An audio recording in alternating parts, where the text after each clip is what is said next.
Okay, good morning, ladies and gentlemen. Now, please enjoy watching all my videos and all my channels. My channels are explaining about how to know about Kris, ya. Kris is traditional Java weapon. Oke, kawan-kawan, kali ini pagi ini saya akan menerangkan pada Anda mengenai keris, ya. Keris yaitu ada suatu alat tradisional untuk senjata zaman dahulu kala, kawan. Antara lain keris ini yang baik terbuat dari bahan kinata, artinya kinata campuran emas dan besi. Besi ini ditembak dengan kinata, kawan. Ini salah satunya contoh yang Anda lihat pada keris ini, peninggalan Mojopahit ini kena Kemanten. Tolong Mas Dodi dijelaskan mengenai penggunaan keris Kemanten ini. Ini kinata Mas Dodi. Ini sekitar beratnya antara 39 gram meliputi besinya. Terangkan mengenai kegunaan Kemanten menurut orang Jawa, ya. Gimana Sudi? Ini keris ini bukan untuk senjata, untuk bertarung atau untuk perang, bukan. Untuk apa? Untuk berkelahi, bukan. Keris ini kalau sudah kegunaannya itu ada kinata emasnya, ini bukan untuk berperang, tapi untuk ageman atau bagian dari busana baju khusus, baju tradisional. Jadi ageman ini maksudnya adalah keris ini digunakan untuk aksesoris berbusana, dan ada kinatanya ini ada maksud tertentu. Lekuk-lekuknya ini juga ada maksudnya tertentu. Jadi kalau kinata ini terbuat dari emas dengan campuran tembaga. Karena bentuknya merah, agak merah-merahan. Ini namanya swasa atau bahasa Jawanya swoso. Bukan emas murni, tapi emas kadar rendah, cuma mengandung emas dan ada tembaganya. Keris ini sangat tua sekali, kelihatan pinggir-pinggirnya ini teropos, kawan, ya. Sudah teropos karena dimakan usia, bukan karena memang di pembuatannya nggak sempurna sampai jol-jol, nggak. Dulunya ini masih mulus, ini masih nyambung dulu. Ini juga masih nyambung, masih sempurna. Hilang bagian daripada. Ini karena dimakan usia, jadinya teropos, kena korosifnya kelembapan udara itu. Ya. Jadi keris ini gunaannya untuk, ini ada persandingan antara naga betina dan naga jantan. Ini untuk kemantenan, ini acara untuk upacara pengantin atau ini pilihan lurah itu zaman dulu. Atau untuk pemilihan kepala desa, pemilihan kidemang, kilura gitu. Itu. Ini adalah naga jantan, sedangkan ini naga betina. Naga ini keris naga manten. Jadi kinata emasnya ini bukan emas murni, bukan, 24 karat bukan, tapi emas campuran. Karena bentuknya merah, kawan, ini campurannya tembaga. Kalau kuning berarti ada campuran kadarnya perak gitu, kawan, ya. Ciri-ciri khas perbedaan antara merah dan kuning gitu, kawan, ya. Oke, simak terus video ini, ya. Nanti yang menjelaskan Mas Dodi sama mendapatkan ilmu mengenai perkerisan atau barang antik. Ya, ciri-cirinya Mojopahit itu rimpi gitu, kawan, ya. Ya. Keris Majapahit itu tipis, enggak terlalu tebal. Kalau dari zaman Mataram Hindu itu tebal, zaman Buddha juga tebal. Kayak tombak kelentang atau keris kelentang itu tebal. Itu ciri dari dinasti Sailendra. Kalau dari dinasti Sanjaya Hindu juga tebal, tapi enggak gini. Lekuk-lekuknya bukan lekuk-lekuk gini, tapi lurus, biasanya lurus kayak betok gitu. Lekuknya gitu, begitu, kawan. Kalau ada luknya ini biasanya sudah ciri dari Mojopahit atau Singasari ke bawah. Itu Singasari ke. Jelaskan mengenai ketuaan Mojopahit dan Singasari, Mas Dodi, karena ini penonton ingin tahu mana yang lebih tua, Mojopahit dan Singasari, perbandingannya. Singasari dan Mojopahit lebih tua Singasari karena Singasari itu adalah sesepuh dari Mojopahit. Singasari itu dulu berdirinya dari Ken Arok, dari kerajaan yang dipimpin oleh Raja Tunggul Ametung itu direbut kekuasaannya oleh Ken Arok, dan dari kerajaan Tumapel direbut oleh Ken Arok dan kerajaannya bergeser ke Singosari. Dari Tumapel itu daerah sekitar Malang Blitar itu, terus bergeser ke arah Singosari, mendirikan kerajaan Singosari. Dari Ken Arok itu direbut oleh anak tirinya yaitu Anusapati. Anusapati direbut oleh anak kandungnya Ken Arok dengan Ken Umang yaitu Tohjoyo. Tohjoyo punya keturunan hingga ke Ranggawuni hingga ke Kertanegara. Lah, waktu di Raja Kertanegara itu sangat terkenal hingga ke Nusantara. Jadi waktu Raja Kertanegara itu sangat terkenal dan ada utusan dari kerajaan dinasti Khan yaitu Genghis Khan, itu mengutus Panglima Mengji, Kubilai Khan. Panglima ya Kubilai Khan itu mengutus Yang dicacati yang pernah mengutus Panglima Mengji untuk agar Singasari mengakui kekuasaan Kubilai Khan itu. Tetapi Raja Singasari menjawab dengan memotong telinganya utusan yaitu Mengji itu. ya. Akhirnya dari Kubilai Khan beberapa tahun kemudian kembali untuk menyerang kerajaan Singasari. Tetapi karena itu sudah lengser, Singasari sudah runtuh, diserang oleh kerajaan Gelang-Gelang dengan Raja Jayakatwang. Sehingga keruntuhan dari Singasari itu menantu dari Prabu Kertanegara yaitu Raden Jakasuruh atau Raden Wijaya, Sang Rahmawijaya itu melarikan diri ke Madura, ke tempatnya ayah dari Ranggalawe, yaitu kakak dari Lembusora, yaitu yang mempunyai tumbak naga baru gelinting yaitu Arya Wiraraja, yaitu Adipati Madura, berlindung ke sana. Akhirnya Arya Wiraraja sang Adipati memohon pengampunan kepada Raja Jayakatwang untuk memberikan tempat khusus bagi Raden Wijaya dan pasukannya, termasuk Lembusora, Ranggalawe, Kebo Anabrang, terus Nambi dan beberapa pasukan lainnya, sehingga mereka membuka hutan di daerah Hutan Tarik. Hutan Tarik itu wilayah Sidoarjo sekarang. Wilayah Hutan Tarik itu sehingga dibuka menjadi suatu desa karena banyak buah maja yang rasanya pahit, maka Pedukuhan itu dinamakan Pedukuhan Majapahit. Akhirnya berkembang menjadi Kadipaten Majapahit.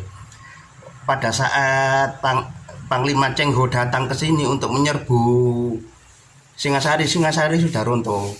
Dan ketemu dengan Kadipaten petinggi-petinggi Kadipaten Majapahit itu, sehingga dikatakan bahwa Singasari sudah runtuh dan yang meruntuhkan Jayakatwang. Jadi yang harus bertanggung jawab untuk yang jika ingin balas dendam harus menyerbu kerajaan Kediri itu. Akhirnya pasukan Cengho bersama pasukan dari Kadipaten Majapahit menyerang Kediri hingga Kediri runtuh. Dan akhirnya ya senjatanya itu kalau yang keris ya gini. Ada luknya dari kerajaan Majapahit itu. Waktu kerajaan Singasari, empu yang terkenal itu adalah empu Hanggareksa dan empu Hanggareksa dan empu Ranubaya itu dari kerajaan Singasari. Dan waktu ke Majapahit itu sudah berbagai empu murid-murid beliau itu. Beliau empu itu adalah murid keturunan dari Empu Gandring yang membuat keris dari Ken Arok dulu, yang untuk meruntuhkan kerajaan Tumapel yang dipimpin oleh Tunggul Ametung. Jadi setelah runtuhnya kerajaan Kediri yang diserang oleh pasukan dari Kadipaten Majapahit dan dari pasukan Laksamana Cengho itu, akhirnya berdirilah kerajaan Majapahit. Kerajaan Majapahit yang dipimpin oleh Raden Wijaya, Sang Rahmawijaya, Sri Rajasa Jayawardana. Ini gimana Oke, tanggapan kawan, aja ya. ini? Ini ya sudah jelas yang dijelaskan oleh Mas Dodi, yaitu dia mendalami juga secara ya mengenai peradaban keris atau pembuatan keris ini Pusaka. dan bahasa Pusaka. ikan ya. Dengan ini kawan ya, ciri khasnya ini agak campuran seng, ini palsu kawan ya, jangan lupa ya, ini pembuatannya begitu kasar Palsu ini. sekali ya, palsu ini kawan, jangan Ini salah keris beli. yang sangat mudah, ini Ya. sangat mudah usahanya. Sangat. Jadi dibuat Bukan untuk asli. aksesoris saja. Dan masih ada lainnya ini kawan, ini juga aksesoris ya, namun Aksesoris. rangkanya sangat bagus ya, ini terbuat dari kuningan ya, ini jangan mudah terkecoh oleh yang lainnya karena pembuatan atau garis atau cetakan buatan tangan. Kalau zaman dulu surah, empal surah ini buatan dari tangan, memang dipijit dengan tangan betul kawan ya, ada lekungnya ya, ini pijitan Jadi di jarinya itu. dari jarinya itu empu surah namanya, karena dulu empu banyak pula niki ya, empu seda, empu macam-macam kawan ya, pembuatan mengenai pusaka ini. Kalau ayah saya ini empu sendok namanya. Nah, saya ini termasuk asli sendok, dalam channel saya, empu Semesta Alam garpu, Indah, empu garpu. ya, Juga. Semesta Barang Antik, Semesta Alam Indah, Semesta Alam Kebon, itu ada menampilkan yaitu empu sendok, empu garpu ya, yang menayangkan sotil. mengenai Empu wajah sotil. keplak ini, sotil kawan ya. Ya, termasuk saya ini orang-orang tahun 50 ya, 50-an itu kan. Oke, simak terus dan teliti terus, jangan lupa subscribe, comment, like, and share mengenai penjelasan video tentang keris ya. Oke, Ini yang asli Ya. dari Majapahit, ini yang baru buatan dari pandai-pandai besi zaman sekarang ini. Palsu ini. Ini ada orang yang menyebutnya palsu. Maksudnya kalau ada yang menyebut ini kuno, berarti palsu. Ini untuk aksesoris. ini hanya prosesan kawan ya, karatnya ini prosesan dan Proses kimia ini. dulu itu keseimbangannya, tapi ini karena logam mas ya, artinya swasta ini berat ya, walaupun karena jenis logam yang terberat yaitu adalah emas. Banyak logam yaitu logam korosi besi ya. Ini ya, yang penting Anda punya emas, palladium dan lain sebagainya, ini Anda sudah lumayan enaknya. Oke, makanya ikuti terus, dukung terus channel saya, dan saya katakan be sure to subscribe, comment, like, and share for my channels, and please enjoy watching my videos. Oke Mas Dodi ya, bagaimana saran dan kesan bagi Anda untuk Gimana tadi? Kita sebelum membeli keris atau apa, bertukar suatu benda dengan keris, harus tahu benar-benar bahan keris itu terbuat dari apa, dan itu benar-benar keris bersejarah yang kuno atau keris buatan baru yang memang sengaja dibuat mirip dengan keris kuno yang asli banyak untuk mengelabui atau untuk aksesoris. Itu memang tujuannya mungkin untuk sengaja untuk memalsukan keris kuno. Yang kedua memang untuk aksesoris pengantin atau acara adat istiadat sebagai ageman dari busana tradisional, yang memang harus ada kerisnya sebagai ageman pelengkap dalam berbusana tersebut. Jadi kita harus hati-hati, ini benar-benar keris asli Atau tidak. kuno atau aksesoris baru ya, sebelum membelinya. Karena kalau sudah dibeli terus yang penjualnya itu identitas dan rumahnya kita nggak tahu, ketemunya onlinean, itu Susah. susah sudah untuk kalau misalnya Dipertanggungjawabkan. dipertanggungjawabkan itu. Kalau sudah dibeli dan di tes di ahlinya keris, ternyata itu keris palsu atau keris aksesoris saya baru, maka sulit untuk mempertanggungjawabkannya itu. Saya tidak menyudutkan yang lainnya, tapi supaya kita jadi orang bijak, orang Hati-hati. jujur mengatakan, memperjelas mengenai benda-benda dengan teliti, dengan sesama, memilah-milih, ini penting sekali supaya tidak mudah tertipu. Karena mencari duit ini tidak mudah kawan, ya kasihan kalian jelu ya. Ini menurut Mas Dodi mengungkap sejujurnya hal yang baik, mati syahid ya, karena tidak membiarkan orang lain tersasar atau keliru lah, karena dalam perdagangan tidak ada unsur tipu menipu, suka sama suka. Ini kawan menurut tuntunan Rasulullah ya. Kalau senang sudah senang, akad sudah akad, jangan dibatalkan, kan itu salah sendiri karena keterbatasan ilmu. Maka simaklah video saya dan channel-channel saya ini membahas mengenai uang kuno, koin-koin kuno serta benda Pusaka. lama gitu kawan, karena saya sudah berpuluh-puluh tahun berkecimpung dalam barang antik.